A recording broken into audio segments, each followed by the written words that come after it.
LSM yang kemarin vokal menyerang Kades Hoho sepertinya harus berpikir ulang. Karena di balik sosoknya yang santai, ternyata ada dukungan penuh dari Jenderal Andika Perkasa yang siap menjamin keamanan sang Kades. Gubernur Goteng.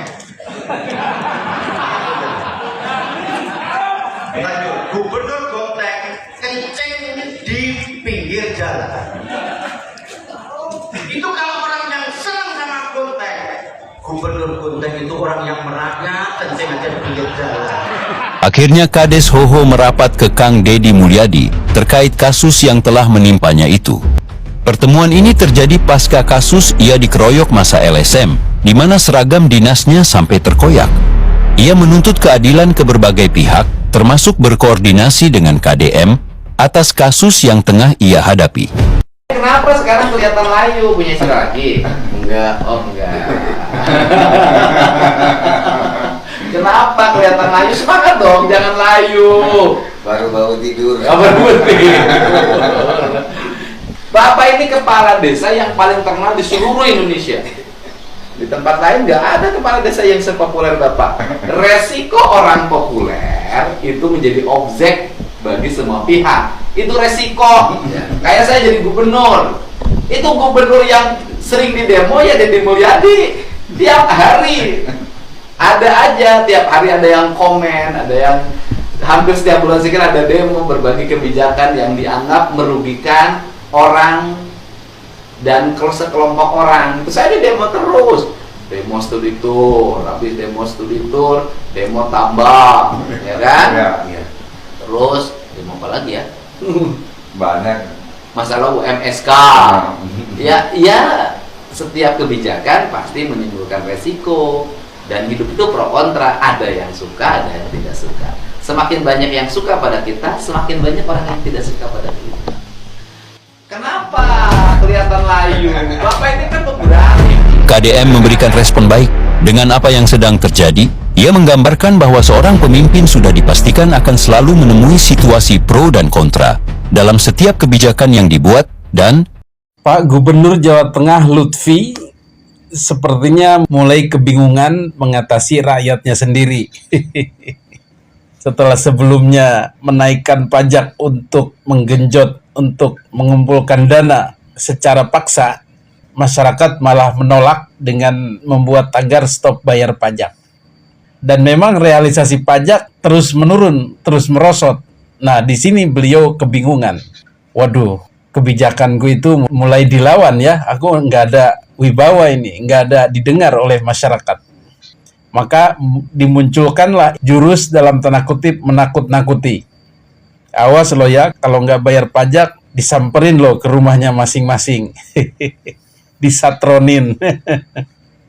Lah, dengan disatronin itu masyarakat malah tambah ngeyel. Silahkan datang, tak kasih kopi. Pulang teler. Dan dalam tanda kutip ancaman kepada warga ini juga cukup meresahkan. Bagaimana nanti warga didatangi polisi satu persatu. Kan itu sudah teror itu. Walaupun baik-baik ya namanya ditagih untuk menyerahkan sejumlah uang ya meresahkan. Betul? Dan jurus ini juga tak kunjung dilakukan. Warga tetap tak bergeming dari keengganannya membayar pajak. Kemudian ada lagi jurus selanjutnya adalah nanti motornya akan diblokir, dimatikan surat-suratnya menjadi motor bodong. Kita lihat apakah jurus menakut-nakuti yang ketiga ini akan berhasil. Sepertinya sih tidak akan berhasil. Masyarakat akan tambah marah, tambah misuh-misuh kepada gubernurnya ini. Mbok ya jangan ngubek-ngubek masalah pajak aja Pak. Cari sumber-sumber lain yang lebih menenangkan, yang lebih profitable, menguntungkan dan menenangkan, tidak meresahkan kepada warga. Ya misalnya penghematan dulu, memangkas anggaran-anggaran, kemudian menggenjot perusahaan-perusahaan daerah. Dan untuk masalah pajak ya pelan-pelan saja Pak. Kasih kemudahan-kemudahan membayar pajak, insentif-insentif, bonus-bonus, bikin aplikasi yang bisa bayar pajak sambil leyeh-leyeh di rumah. Kan enak itu, betul? Ho, mana? Lama sekali. Apa nggak berani? Hah? Masa persiapan kok lama? Aku yang katanya tua, kurus, sudah siap kok.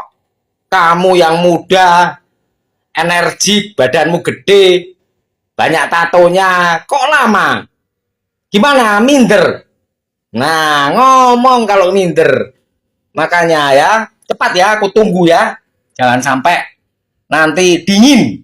Ya, aku mau latihan dulu. Ya, aku mau latihan dulu ya. Supaya nanti bisa menjatuhkan kamu di ronde 1. Oke? Peci merah, IQ tinggi. Sang Pancasila selalu benar, merdeka. Assalamualaikum warahmatullahi wabarakatuh. Bismillah hamdan wa syukranillah amma ba'd. Buat sahabat-sahabatku yang saya hormati, saya cintai, dimanapun berada, tanpa terkecuali alhamdulillah. Alhamdulillah nih kita masuk ke hari puasa ke-29 ya. Mudah-mudahan kita semua selalu dalam keadaan sehat walafiat, sampai tuntas ya puasanya full, dan mudah-mudahan segala ibadah kita selama bulan suci Ramadan disempurnakan oleh Allah Subhanahu wa taala dan diterima oleh Allah Subhanahu wa taala. Amin ya rabbal alamin. Ya. Saya menyikapi foto-foto ini nih. Ada foto Pak KDM sama foto Kades Oho. Saya hanya ingin belajar dari pengalaman. Ini buat Pak Kades Oho. Saya asli orang Depok, orang Jawa Barat. Ya, dulu ada kejadian nih sama Pak KDM. Dan ini hampir-hampir saya terbawa arus juga dulu. Ketika Pak KDM ini menjabat sebagai bupati, kalau nggak salah dulu ya. Dipitnah katanya bupatinya musyrik. Waktu masih di sono dulu dia. Iya, di demo habis-habisan katanya, dibilang bupati musyrik, patung-patung perwayangannya dihancurin. Nah, itu kan sempet hampir-hampir kebawa juga dengan suasana itu. Nah, cuman alhamdulillahnya guru-guru saya nih di akar rumput selalu berpesan, jangan melihat dari satu sudut, lihatlah dari sudut yang lain. Sebelum kita menilai orang, nilai diri kita dulu sebelum kita nilai diri orang lain. Lalu saya berpikir, ya, jika memang Pak KDM ini musyrik, terus pemimpinannya kurang bagus, ya maka akan ada sebab akibatnya. Dan ternyata terbukti. Sekarang KDM diangkat derajatnya, ya, dijaga oleh Allah. Bahkan yang dulunya orang pada benci, pada nganggap dia musyrik, sekarang pada berbalik arah. Kagum, dibuat terkesima lah kepemimpinan KDM ini. Nah, di situ saya ingat pesan guru saya, oh ini. Akhirnya apa? Orang-orang yang dulu menghakimi KDM, menjolimi KDM, sekarang malah hancur. Ya, orang-orang itu malah nggak karu-karuan lah. Ya, nggak jelas. Ini pengalaman dari saya juga di selaku warga Jawa Barat ya, melihat Pak KDM. Nah, sekarang Pak Kades Oho pun sama nih yang diterima. Sampai kalau nggak salah saya dapat informasi difitnah juga. Bagi-bagi takjil dengan tidak layak dimakan, tapi ada foto Pak Kades Oho-nya. Nah, ini kan kejadiannya mirip. Ya, ditambah lagi orang-orang dari luar desa ya atau dari luar kabupaten Pak Kades ikut-ikutan, ya, ikut-ikutan membuat narasi-narasi yang tidak bagus.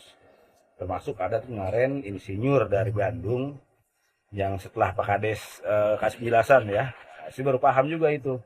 Ternyata dia ada maksud tujuannya datang ke situ dengan tujuan yang lain, ya, sampai bilang jual HP, sampai bahas makan minum bayar kan gitu. Itu aneh juga sih kalau ada insinyur, orang ya bergelar insinyur seperti itu. Kalau saya bukannya insinyur, kalau saya mah Saya mah gelar saya SDIT MBG. Oke, mudah-mudahan Pak Kades selalu diberikan kesehatan, Pak KDM juga diberikan keberkahan.